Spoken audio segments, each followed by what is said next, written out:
그리스도인은 그리스도를 쫓아가는 사람입니다. 그리스도인으로 산다고 하는 것은 단순히 교회를 다니는 사람이 아니라 예수님을 믿고 주님의 가르침을 따라 사는 것을 말하는 겁니다. 우리는 주님의 뒤를 따르는 사람들입니다. 주님이 소중히 여기는 가치를 자신의 가치로 삼고 사는 사람들입니다.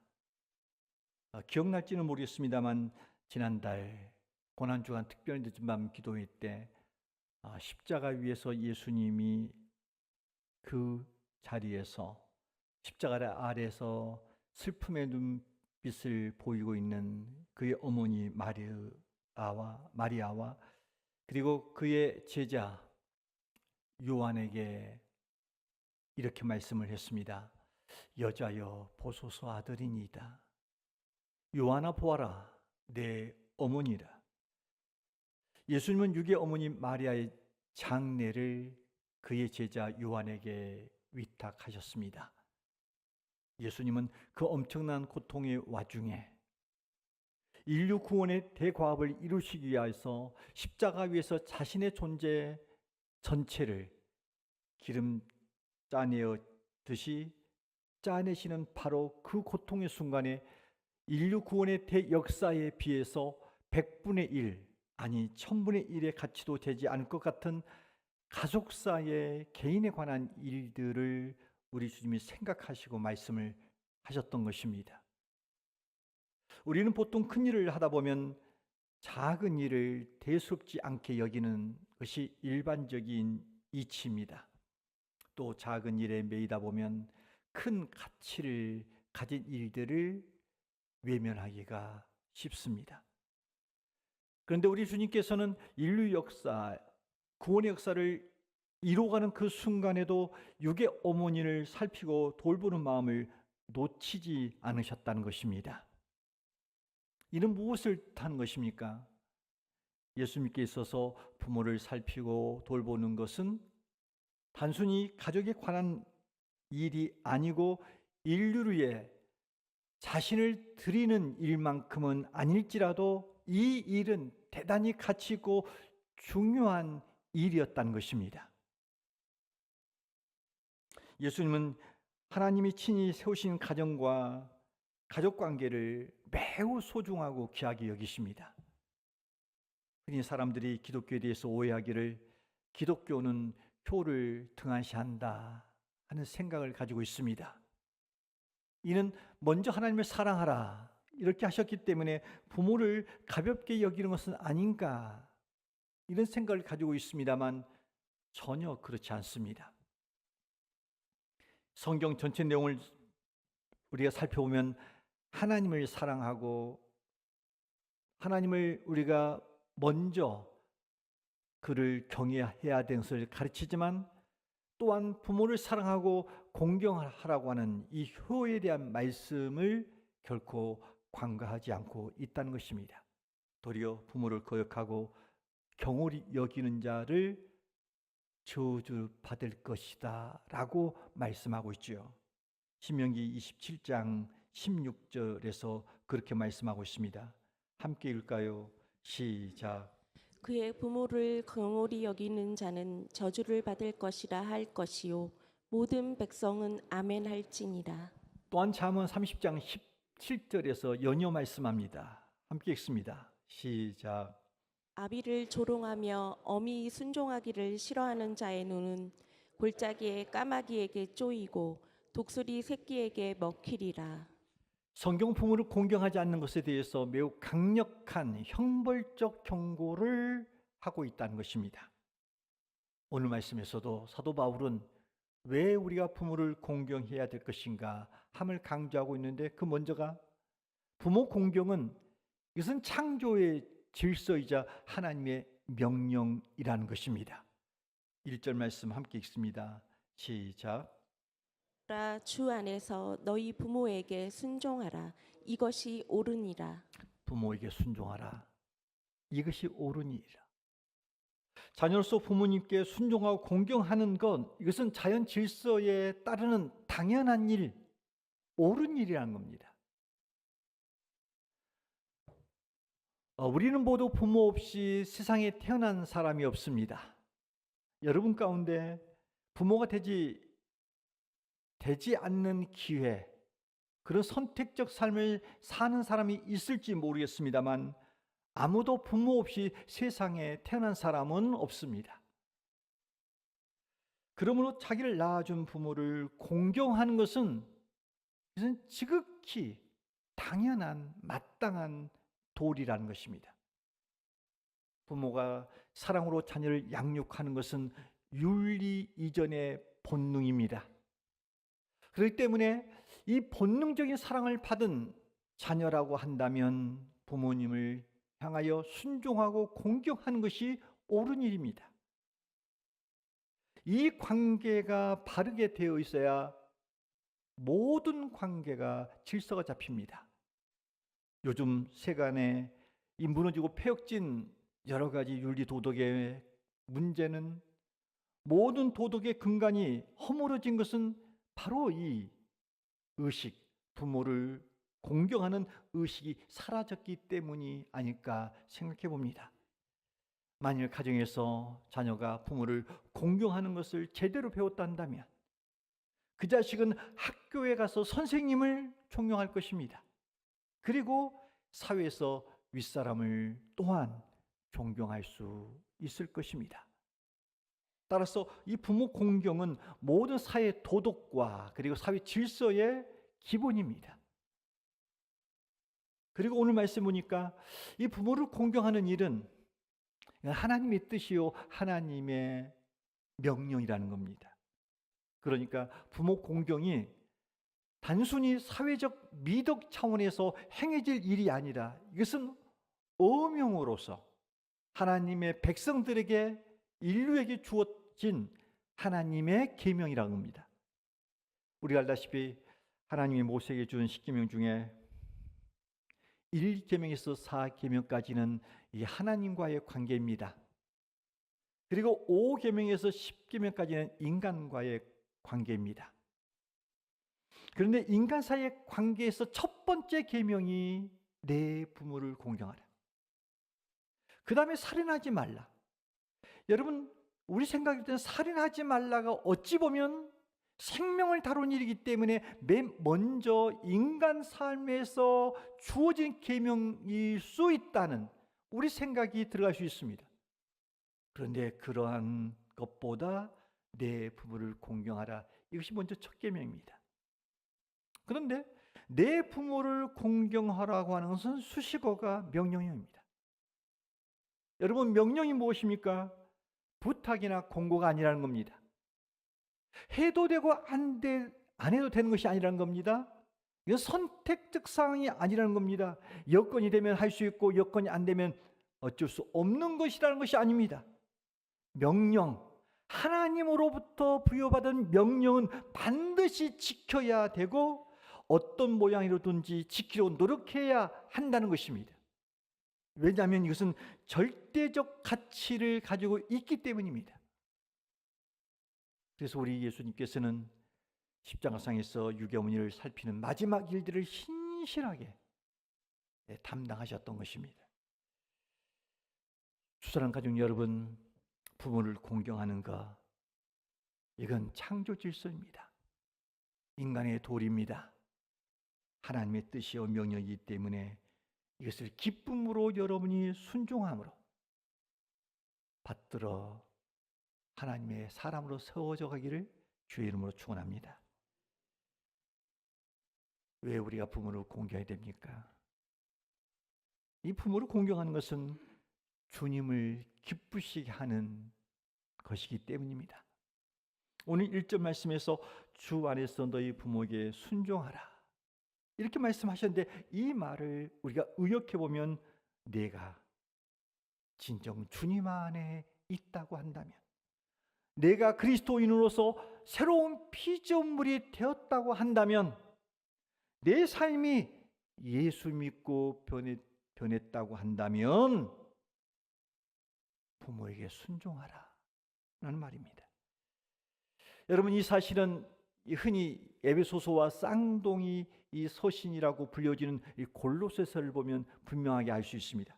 골로새서 3장 20절 함께 읽겠습니다. 시작. 자녀들아 모든 일에 부모에게 순종하라. 이는 주 안에서 기쁘게 하는 것이니라. 골로새서에서는 부모에게 순종하라. 이는 주 안에서 기쁘게 하는 것. 부모님께 순종하는 삶은 주를 기쁘시게 하는 삶이라는 겁니다. 그러므로 공경해야 한다는 겁니다. 이 부모 공경은 우리가 어려서 이 부모의 보호를 받고 있을 때뿐만 아니라 다 자라서 성인이 되어도 부모를 공경해야 한다는 것입니다. 이 헬라어의 공경이란 뜻은 무겁다라는 뜻 안에서 이런 의미가 담겨 있습니다. 그분의 존재나 그 입에서 나온 말을 비중 있게 대하고 무게 있게 받아들이며 신실하게 반응한다라는 의미가 있습니다. 따라서 여러분, 우리가 부모를 공경하려면 부모의 존재나 그분의 말씀을 비중 있게 대해야 합니다. 무게감 있게 받아들여야 됩니다. 신실하게 반응해야 됩니다. 부모는 내가 장성하여 독립하여서 새로운 가정을 이루기까지는 하나님이 내게 주신 하나님의 대리자라는 것을 항상 기억하고 부모를 공경해야 됩니다. 그렇다면 우리가 어떻게 부모를 공경해야 됩니까? 그 첫 번째는 부모의 존재 그 자체를 존중함으로 우리가 부모를 공경할 수 있습니다. 한마디로 말하면 부모를 부모로 알고 모셔야 한다는 겁니다. 부모님이 나를 위해 무엇을 해 주셨냐를 보다 부모님은 하나님께서 내게 주신 생명의 통로라는 사실을 기억하면서 우리가 부모를 공경해야 됩니다. 부모님이 계시기에 내가 있는 것이고 부모님의 희생과 눈물이 있었기에 오늘의 내가 있는 것입니다. 그러므로 부모님 그 존재만으로도 부모는 존중받아야 될 이유가 충분하다는 것입니다. 부모 공경은 부모님이 훌륭한 분이 되셔서가 아닙니다. 부모가 우리에게 많은 유산을 물려줬기 때문에 공경하는 거 아닙니다. 우리가 철이 들기 전 어느 한때는 부모님이 내게 해주신 것이 무엇이냐를 가지고 존경 여부를 논하고 부모를 무시하고 가볍게 여겼습니다만 이는 참 미숙하고 불효한 마음입니다. 부모는 부모라는 이유 하나로 존경하고 공경해야 됩니다. 나가서 어떻게 부모를 공경해야 됩니까? 구체적인 돌봄과 나눔과 섬김으로 공경해야 됩니다. 이 부모를 공경하는 것은 행동 이전에 먼저 부모님을 깊이 생각하는 데부터 시작됩니다. 우리가 부모님을 제대로 공경하지 못하는 것은 마음이 멀어졌기 때문입니다. 자기 중심 생활을 하다 보니까 먼저 부모를 생각하지 못하는 것입니다. 나가서 자식 생각에 함몰되어 있다 보니 자기를 낳아주시는 부모님에 대한 관심과 신경이 소홀해지는 겁니다. 그런데 여러분, 부모를 공경하는 것은 가장 먼저 마음입니다. 따뜻한 마음, 잔잔한 마음, 고마운 마음, 먼저 부모를 생각하는 마음이 있게 될 때 부모를 공경할 수 있습니다. 부모는 사실 자식들이 마음만 써줘도 이게 감동입니다. 어느 때 부모를 기억해 주는 것만 가지고도 고마워합니다.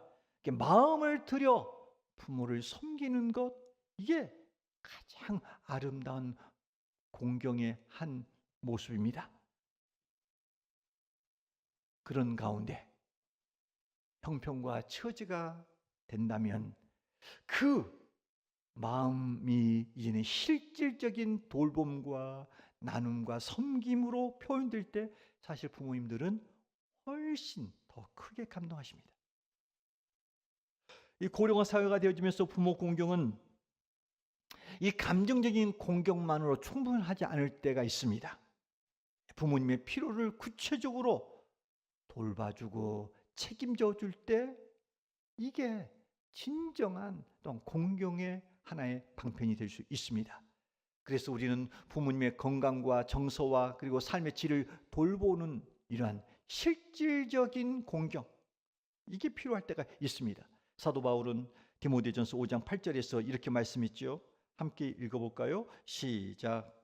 자기 가족을 돌보지 아니하면 믿음을 배반한 자요 불신자보다 더 악한 자니라. 그렇습니다, 여러분. 부모님을 돌보는 것, 그리고 필요를 채워주는 것, 이게 공경의 한 방법입니다. 그리고 우리가 좀 깊이 있게 생각해야 될 공경의 한 방법이 또 있습니다. 그것은 부모님의 영혼을 돌보는 것.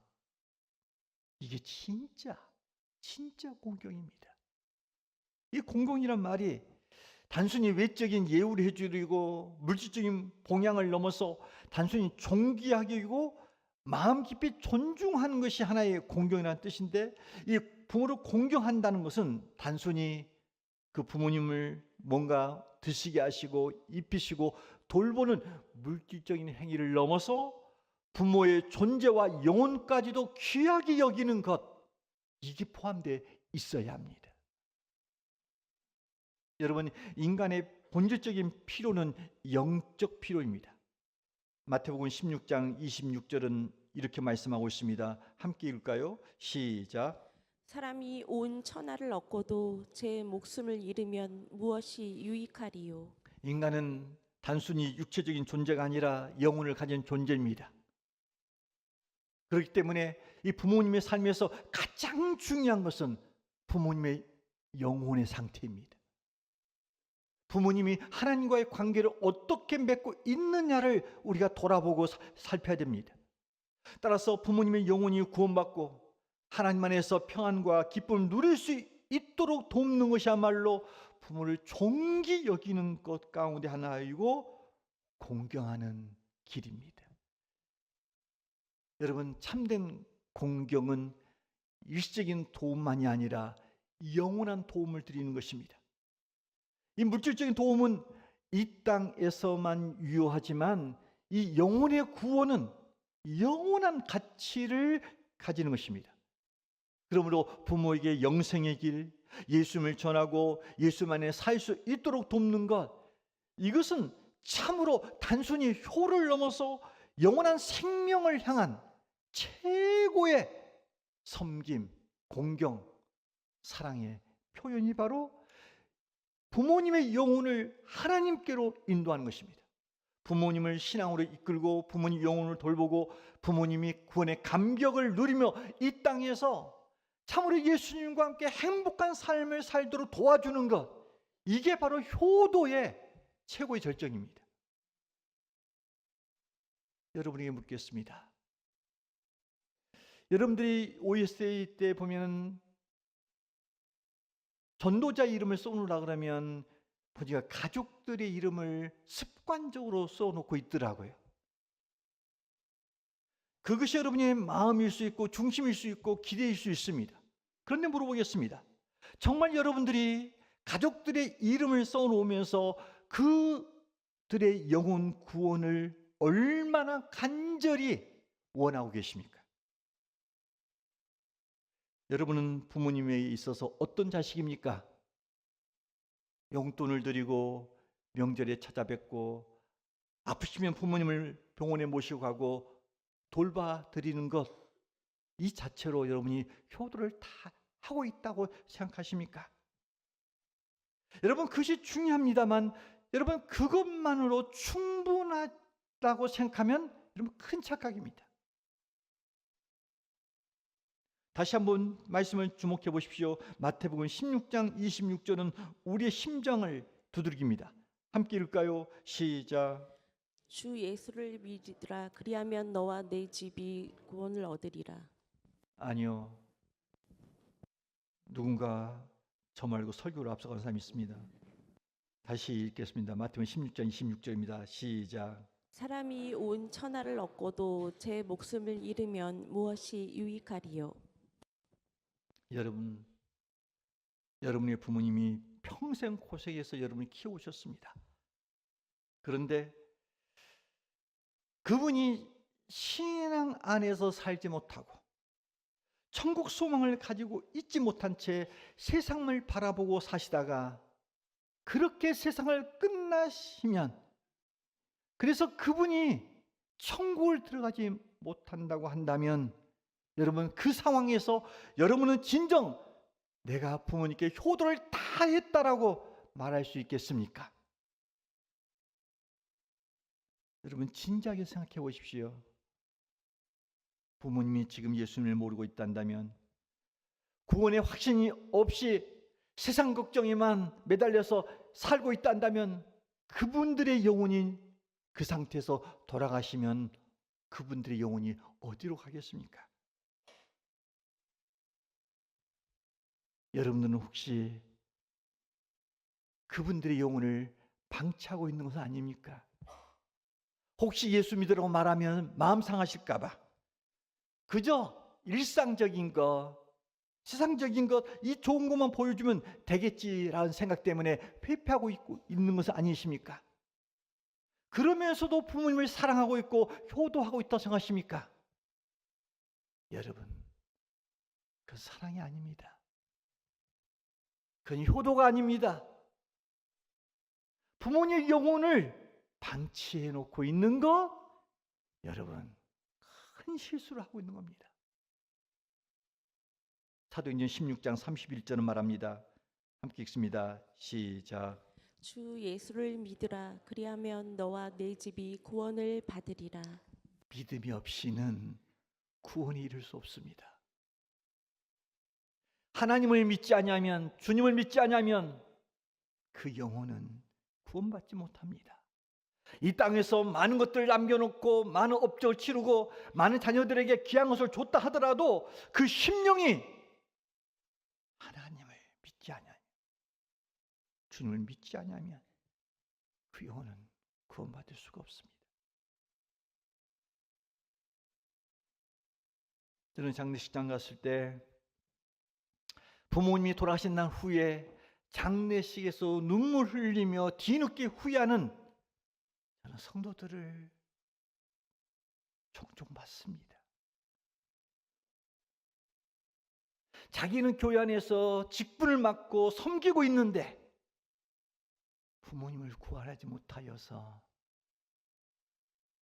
그렇게 각기 제 길로 가도록 내버려둔 모습 앞에 얼굴도 제대로 들지 못하고 예배 시간에 그저 흐느껴 오는 사람들을 저는 종종 봤습니다. 여러분, 우리는 이런 생각이 있습니다. 나는 한두 번 말씀을 해봤다. 그분에게 복음을 전해봤다. 그런데 그분이 선택하여 예수 믿지 않고 제 길로 갔는데 내가 어쩌란 말인가. 저도 한때는 그런 생각이 있었습니다. 저희 아버님이 예수 믿는데 9년 걸렸습니다. 교회에서 교육전사를 하고 전사를 했어도 아버님은 돌아오지 않았습니다. 어머니는 제가 예수 믿고 6개월 안에 돌아오셨습니다. 제가 예수를 믿고 나니까는 저는 그 어린 시절에도 예수 믿어서 언제 죽어도 천국에 들어갈 수 있다는 확신 때문에 늘 천국 소망 때문에 기뻐했습니다. 근데 어머니와 아버지를 봤을 때에 예수 믿지 않는 저분들 애누리 없습니다. 믿지 않으면 지옥입니다. 지옥에 가실 생각하니까는 제가 너무나 두려운 거예요. 그리고 나 혼자 천국 가서 있는 것이 행복이 안 느껴지는 거예요. 그래서 이렇게 기도를 했던 겁니다. 하나님, 저 혼자는 절대 천국 못 갑니다. 안 간다는 게 아니라 못 가는 거예요. 나 혼자 절대 천국 못 갑니다. 부모님을 구원하소서.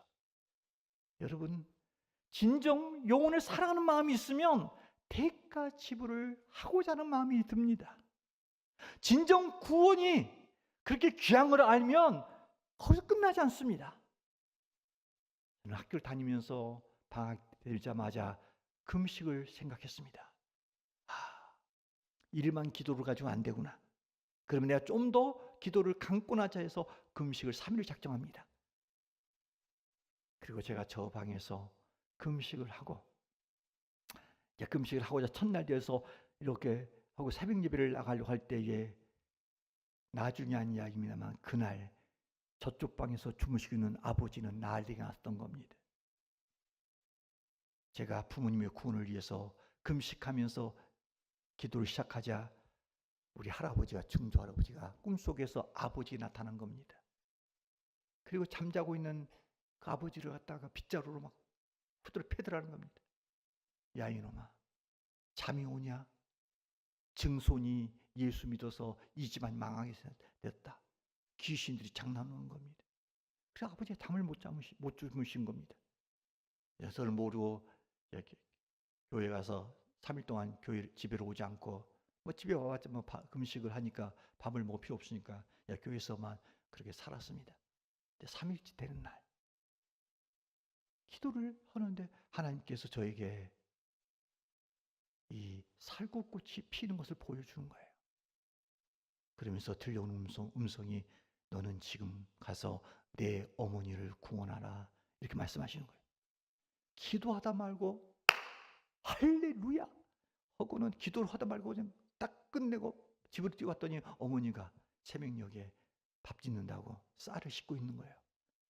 그때 이렇게 말했어요. 어머니, 교회 나갑시다. 그랬더니 어머니가 제 얼굴이 3일 동안 굶었으니 초췌하잖아요. 아들이 하나밖에 없잖아요. 목소리가 또 얼마나 가난했겠어요. 측은지심, 그러나 성령의 역사에서 어머니가 그래 아들 다음 주부터 교회 나가겠다 라고 돌아왔어요. 그런데 아버지는 안 돌아온 거예요. 그렇게 9년 3개월 15일 그렇게 안 돌아오신 거예요. 어느 때는 제 마음속에서 우라통이 터지는 거예요. 쌤통이다. 아버지 돌아가시면 한테 전혀 딴 말 하지 마세요. 나는 기도할 만큼 했습니다. 그런데 어느 날 누가복음 16장을 보는데 부자와 나사로 이야기가 나오는 거예요. 부자는 호화롭게 살다가 죽어서 그는 지옥에 가 있는 겁니다. 그 집에 나사로가 어떻게 합니까? 거지가 어떻게 해요? 아브라함의 품에 안겨 있는 겁니다. 부자가 소리쳤습니다. 아브라함이여, 아브라함이여, 그 거지를 나에게 보내셔서 손가락 끝에 물 한 방울 찍어서 내 혀를 적셔 주십시오. 얼마나 뜨겁고 고통스럽습니까? 근데 그 장면이 바뀌는 거예요. 지옥에는 우리 아버지가 계시는 거예요. 저는 예수님과 함께 옆에 이렇게 거닐고 있는데 어디선가 처절한 목소리로 저를 부르는 거예요. 아멘아, 아멘. 저는 직감적으로 알았어요. 아버지의 목소리다. 그런데 예수님이 저한테 묻는 겁니다. 누구의 목소리냐? 누가 너를 찾고 있느냐? 저희 아버지예요. 너는 그때 그러면 왜 아버지를 전도하지 않았느냐? 그때 제가 변명을 하더라고요. 예수님, 아시다시피 제가 예수 믿는 것 때문에 저 아버지가 나를 쫓아냈잖아요. 내가 금식 안 했습니까? 기도를 안 했습니까?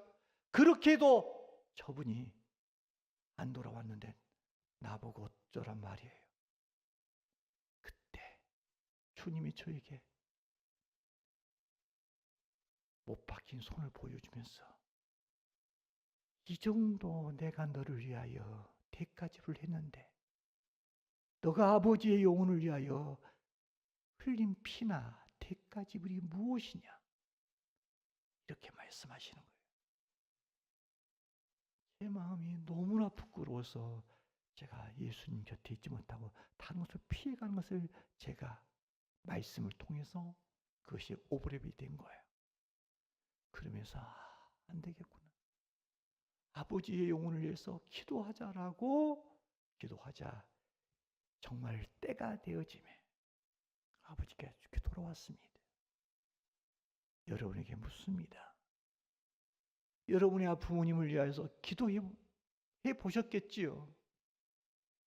그러면 금식은 해보셨나요? 눈물을 흘려보셨나요? 나 혼자 천국 못 가겠습니다라고 안타까워하면서 부모의 영혼을 안고 씨름을 해보셨나요? 매년마다 OS의 축제를 하면서 영혼을 구원한 일에 여러분은 어느 정도 부모의 영혼과 자녀들의 영혼을 구원하기 위해서 몸부림을 쳐봤나요? 여러분 정도의 기도가 최선의 기도입니까? 주님이 여러분을 구원하기 위해서 대가지불하는 그만큼의 대가지불입니까? 우리 자꾸 허상과 허구와 진정한 복음을 가지고 있음에도 이것이 실제적인 삶에 드러나지 않는 허상 속에 살 때가 많아요. 여러분 그렇게 예수 믿으면 안 됩니다.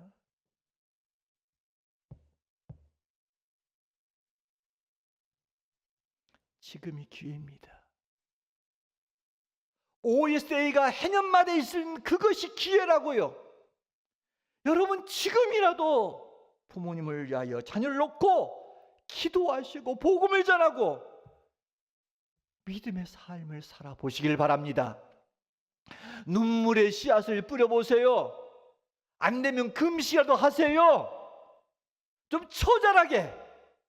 저렇게 놔뒀다가는 부모님 언제 돌아가실지 모르는데, 내 자녀 언제 끝날지 모르는데 저 상태라면 어디 가겠어요? 여러분 심각하게 그들의 영혼을 위하여 애써야 됩니다.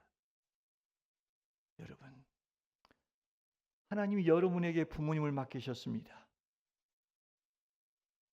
여러분 부모님의 영혼을 포기하지 마십시오. 부모님이 구원받지 못한다면 그것은 여러분의 인생의 최대의 실수입니다. 여러분이 아무리 세상에서 성공을 이루고 잘 되었어도 부모의 영혼을 구원하지 못했단다면 가장 큰 불효를 저지르고 있는 겁니다. 결단하십시오. 부모를 위해서 기도하십시오. 부모에게 전할 용기를 내십시오. 그리고 기도하십시오. 주님, 저를 통해서 부모님의 영혼을 살려주십시오 라고 기도하기를 주의 이름으로 축원합니다. 이렇게 우리가 부모를 공경하게 될 때 따라온 축복이 뭡니까? 오늘 6장 2절은 이렇게 말합니다. 함께 읽습니다. 시작. 내 아버지와 어머니를 공경하라. 이것은 약속이 있는 첫 계명이니. 여러분 10계명 가운데 이 계명을 지키면 내가 너에게 이런 은혜를 베풀고 복을 내려주겠다라고 하는 약속이 있는 계명이 어디 있습니까? 오직 하나의 계명, 내 부모를 공경하는 계명 외에는 없습니다. 생각해 봅니다. 왜 하나님께서 부모를 공경하라는 계명을 약속, 축복 있는 약속의 계명으로 왜 주셨을까? 어떤 분은 이렇게 말합니다. 부모를 공경하는 것은 하나님께 순종하는 것과 가장 유사한 모양을 가지고 있기 때문이다. 맞는 말씀 같기도 합니다. 그런데 현실적인 우리의 삶에서 생각해 보면 내 부모를 공경하라는 이 계명은 결코 지키기 쉬운 계명이 아니기 때문에 이 계명을 준수한 사람에게는 하나님의 축복이 따라온다는 겁니다.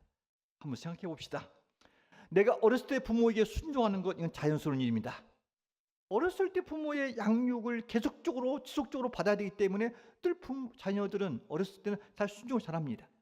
그런데 성장한 다음에 머리가 커지고 판단력이 있고 자기 세계관을 가지고 생활할 때 부모의 말씀에 순종하는 것이 그렇게 쉬웁니까? 쉽지 않습니다.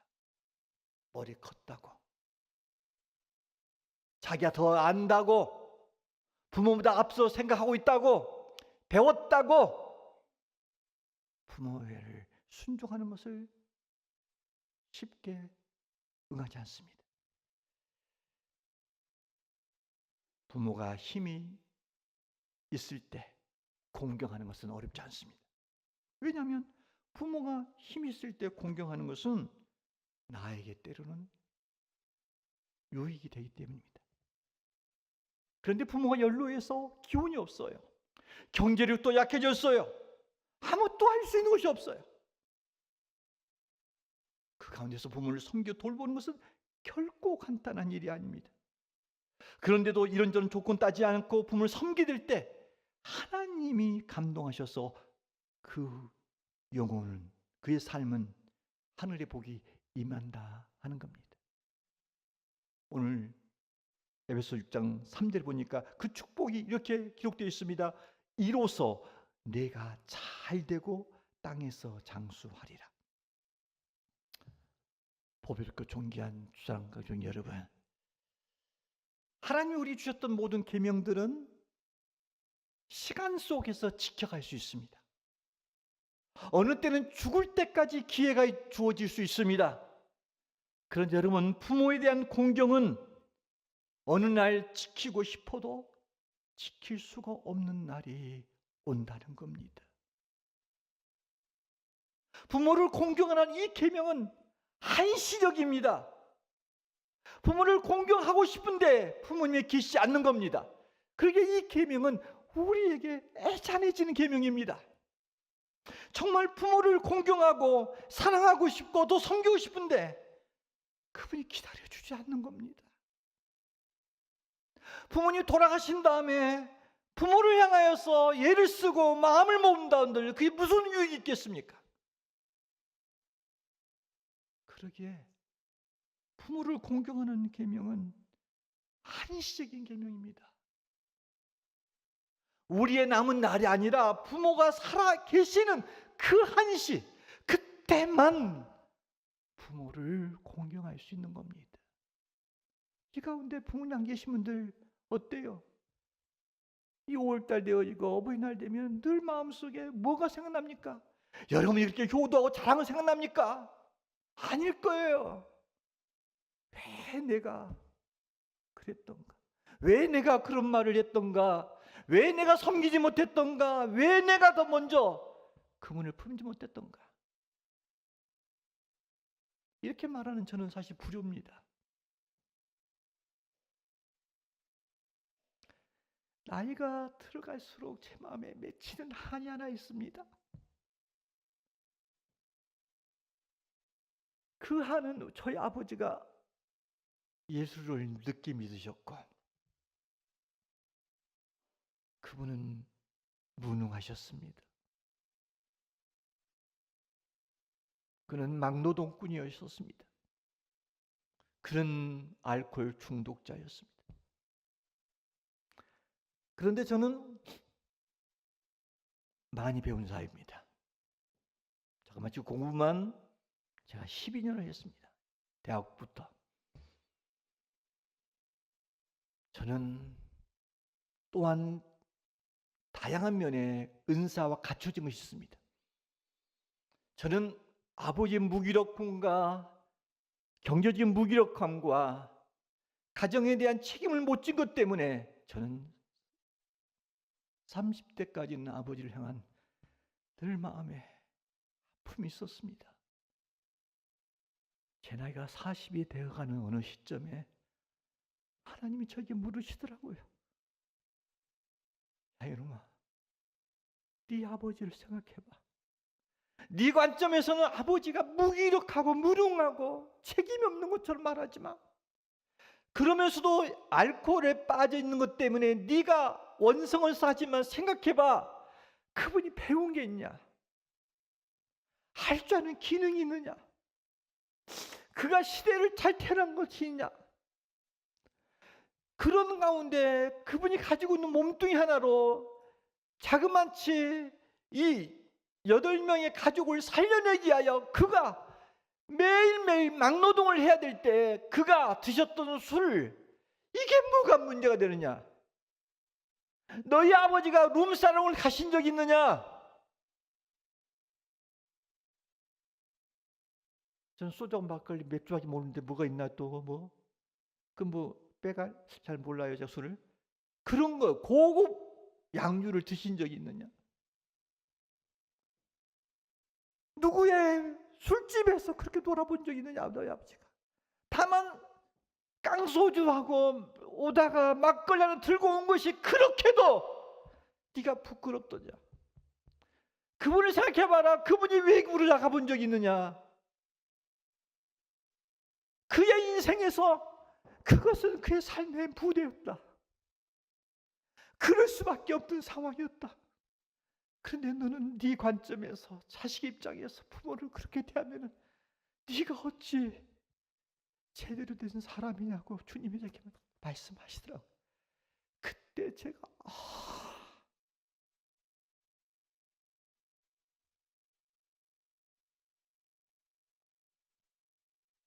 그리고 제가 얼마나 부여했냐면 아버지한테 용돈을 드린 적이 없어요, 기억에는. 그러면서 아버지가 어느 날 이렇게 말씀하시더라고요. 나는 이게 지옥 같아. 아니, 이것이 감옥 같아 그러더라고요. 그 장소가 저희가 반치하에서 살았지요. 그때 강도사까지. 그 아버지 말씀은 기력이 약해서 이동을 못하니까 잘 이동을 못하시니까 늘 집에만 계셨는데 저는 용돈을 안 드렸습니다. 왜 했냐면 그 돈 드리면 술과 담배 드신다고 해서요. 이런 말이 됩니까? 그분을 모시고 한 번을 야외를 나간 적이 있습니까? 이것이 아버지를 보내고 난 다음에 또 맺혀 있는 한이었어요.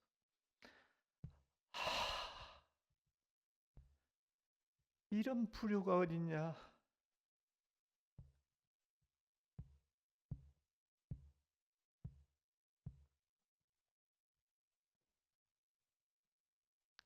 성도 여러분, 불효된 목사가 설교를 하고 있는 거예요.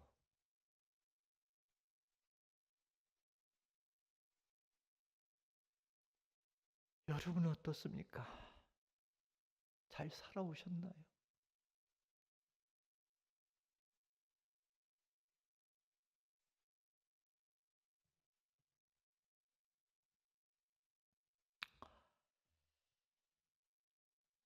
부모님 살아계실 때 잘 공경하는 겁니다. 이게 창조 질서이고 하나님의 뜻이고 하나님을 기쁘시게 하는 것이고 하나님의 명령이기 때문입니다. 그분이 못났어도 배운 곳이 없어도 능력이 없어도 그의 존재만으로도 공경해야 됩니다. 때로는 자식들에게만 하지 마시고 구체적으로 돌봄과 나눔과 섬김을 부모님에게 하는 겁니다. 부모님의 영혼, 그 영혼을 구원하는 일에 여러 마음을 써야 되고 집중하셔야 됩니다. 우리 모두가 다 지나간 시간은 후회해도 되지 않습니다.